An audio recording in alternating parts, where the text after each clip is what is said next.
ফুচকা এমন একটা জিনিস যেটা ছোট থেকে বড় সবারই অনেক বেশি পছন্দ, আর এটা দেখলেই তো জিভে পানি চলে আসে। তো যাই হোক, আজকে সবাই মিলে বাসার ফুচকা ট্রাই করব বিকালবেলা, সেটা নিয়েই থাকছে আজকের ভিডিওটা। যেহেতু আমরা সবাই এখানে ফুচকা লাভার, তাই আমরা ফার্স্টে অনেকগুলো ফুচকা এখানে তৈরি করে নিয়েছিলাম খাওয়ার জন্য। আর এটা তো ফুচকা এমন একটা জিনিস যেটা এক প্লেট দিয়ে শুরু করলে 2 প্লেট নিমেষেই খেয়ে ফেলা যায়, এটা কোনো ব্যাপারই না। আর যদি টকটা থাকে তাহলে তো আর কোনো কথাই নেই। হ্যালো এভরিওয়ান, আসসালামু আলাইকুম। তো চলে আসলাম নতুন একটা ভিডিও নিয়ে। সবাই কেমন আছেন? আমরা আলহামদুলিল্লাহ অনেক বেশি ভালো আছি। তো ভাবলাম যে বিকেলবেলা আজকে আমরা একটু ফুচকা ট্রাই করি, যেহেতু বাজারে খেতে খেতে অনেক বেশি বোর হয়ে গেছে, তাই ভাবলাম যে আজকে বাসায় ট্রাই করি। আর বাসার সবাই অনেক ফুচকা লাভার ছিল, তাই আমরা অনেকগুলো ফুচকা বানিয়ে নিয়েছি। তার জন্যই ফার্স্টে এখানে আমরা সব 2 ধরনের ডাল নিলাম, আর এখানে আলু নিলাম অনেকগুলো আলুই নিয়েছি। নিয়ে এটাকে প্রেশার কুকারে আমরা সিদ্ধ বসিয়ে দিলাম। যেহেতু আমরা এখানে ফুচকা লাভার ছিলাম, তাই অনেকগুলো ফুচকাই নিয়েছি। তো এখানে ডালগুলো সেদ্ধ হতে হতে এইদিকে আমাদের সবগুলো আর কি সালাদের জন্য যা যা ব্যবহার করবো সেগুলো সব কিছু সুন্দর করে কেটে নিয়েছি। এবার চলে আসলাম ফুচকাটা ভাজার জন্য। এখানে আমরা রেডিমেড যে ফুচকাটা কিনতে পাওয়া যায় সেটাকেই তেলে আর কি ফ্রাই করে নিচ্ছিলাম, একটু ব্রাউন করে ভাজছিলাম যেন বাজারের যে ফুচকার কালারটা ওরকমই লাগে। এই জন্য এক এক করে এখানে সবগুলো ফুচকাই ভেজে নিচ্ছিলাম। যেহেতু ফুচকা এমন একটা জিনিস যেটা 1 প্লেট খাওয়া শুরু করলে 2 প্লেট সবাই খেয়ে ফেলতে পারবে, এই জন্য আমরা অনেকগুলো ফুচকা নিয়েছিলাম। আর আজকের ভিডিওটা যারা দেখছেন, কে কোথায় থেকে দেখছেন অবশ্যই একটা কমেন্ট করবেন। আর ফুচকা লাভার যারা আছেন তারা তো অবশ্যই একটা করে কমেন্ট করবেন।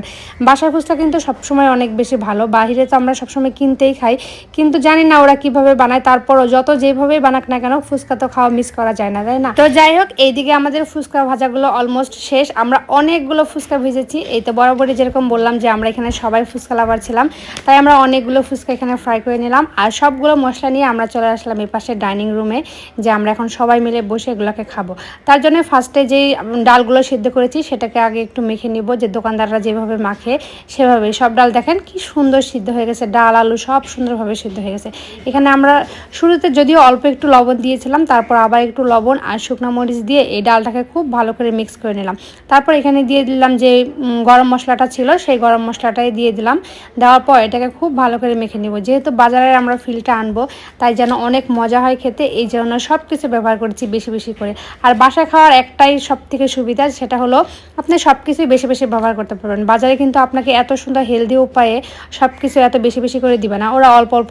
তো যাই হোক, ডালগুলো মাখা হয়ে গেছে। এখানে আমরা কাঁচা পেঁয়াজটা দিলাম, ধনিয়া পাতা, টমেটো, শুকনা মরিচ আর হলো কাঁচামরিচ যে কুচিটা ছিল। অনেক বেশি ঝাল হবে এই ফুচকাটা, এই জন্য আর কি বেশি বেশি করে আমরা মরিচটা ব্যবহার করেছি।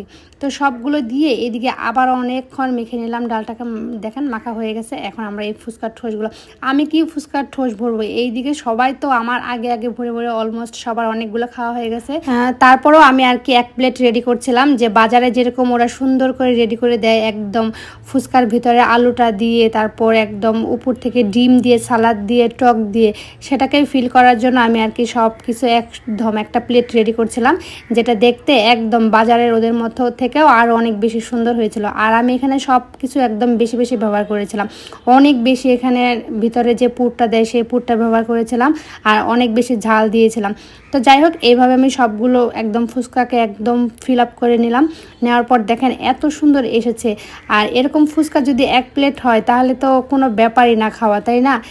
1 প্লেট কেন, আমি এভাবে 2 প্লেটও খেয়ে ফেলতে পারবো, কোনো বিষয়ই না আমার কাছে। তো যাই হোক, সবগুলো ফুচকা আমার ফিল আপ করা হয়ে গেছে। এবার উপর থেকে শসা, কাঁচা পেঁয়াজ যেটা কেটে রেখেছিলাম সেটা, আর উপর থেকে একটু ধনেপাতা দিয়ে দিলাম। এবার এখানে ইচ্ছা মতো অনেকগুলো ডিম একদম দিয়ে দিব উপর থেকে আর কি কেটে কেটে। দেখেন এত সুন্দর হয়েছিল, আর খেতে এত মজা হয়েছিল, মাশাআল্লাহ অনেক বেশি মজা হয়েছিল।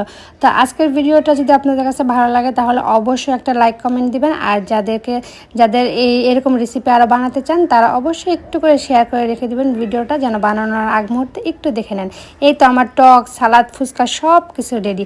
আজকে ফুচকা থেকে কার কার জিভে পানি এসেছে তার জন্য কিন্তু আমি মোটেও দায়ী না। আমার মতো যারা যারা ফুচকা লাভার আছেন তারা কিন্তু অবশ্যই কমেন্ট করবেন, আর ভালো লাগলে ভিডিওটা অবশ্যই শেয়ার করে দিবেন। আজকের ভিডিওটা এই পর্যন্তই, দেখা হবে নেক্সট কোনো ভিডিওতে। সবাই ভালো থাকবেন, আল্লাহ হাফেজ।